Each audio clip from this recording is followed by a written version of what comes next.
Hey, what is up, guys? It's Chris bringing you another technical analysis. So, in today's lesson, I thought that it was a great opportunity to show you how to not have an emotional bias towards the markets. That way, you guys can make a high probability trade, and that way, you guys do what the market is telling you, not what you want the market to do. I've noticed that a lot of people, when they're getting new into trading, when they think the market is going to go up or the market is going to go down, they tend to be definitive. They think that if it's going up, it's going up, and if it's going down, and it's going down. However, life doesn't really work that way, and neither does trading. What tends to happen is that right now, the information that you have available to you is telling you that we're potentially going to go to the upside or potentially go to the downside. However, it's not concrete. Certain things can happen in the market that causes you to change your perspective where initially you were leaning for us to go in a downward direction.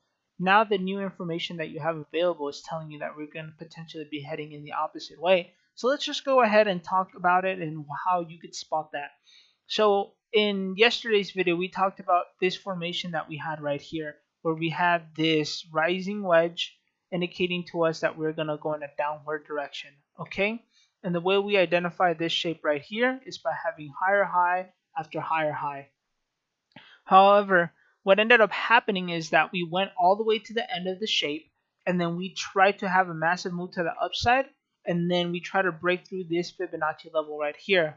Okay, when we try to break through the Fibonacci level, we went ahead and got rejected, and we got shut down. However, when we got shut down from the Fibonacci level, and we made this falling wedge shape go into fruition, it wasn't like this one right here where we just went ahead and broke through and had a massive dump down to the downside.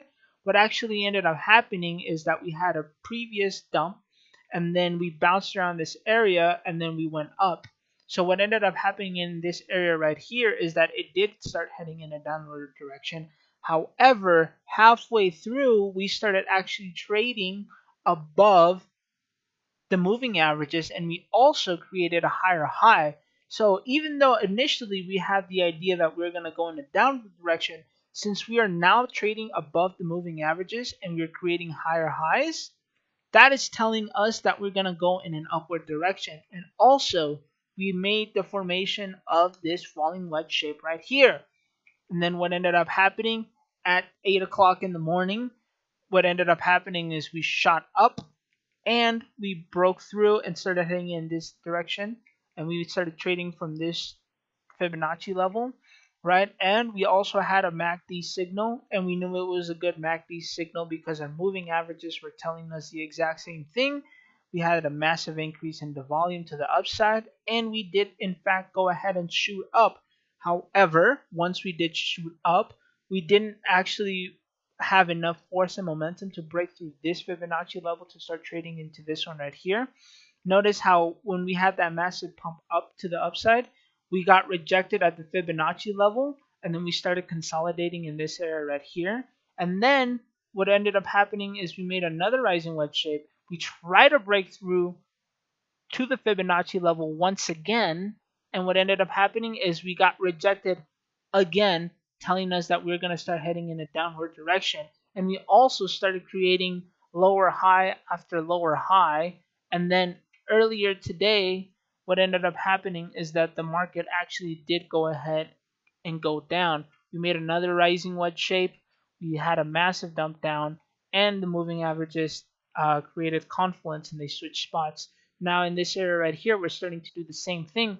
Usually what tends to happen with the market is that we either have a massive pump down or we have a massive pump to the upside, and then we consolidate, meaning that we go sideways. However, when we do consolidation, it has to be neutral and we have to be bouncing around the moving averages.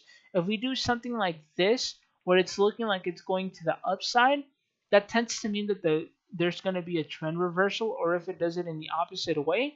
Notice how we shot up and then this went down and then we started going up, but this is the exact same opposite, right? Where it was going up but then it started going down.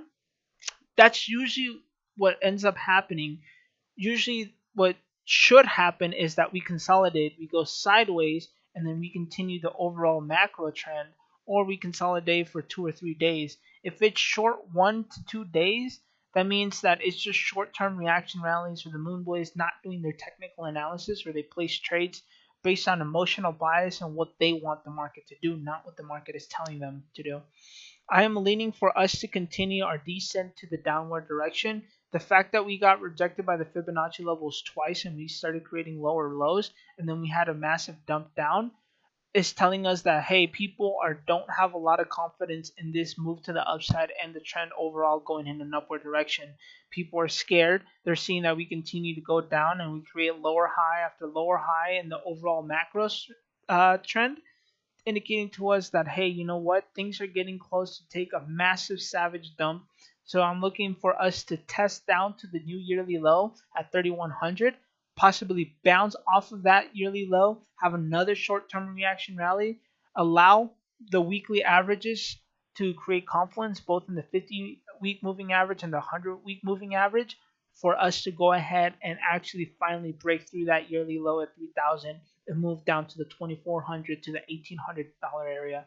This is going to take times for all that stuff to happen, but you should be aware of what's happening in the short term and the long term so that you guys can make profitable trades. As always, remember to trade responsibly and to look at other people's opinions, and thank you guys for watching.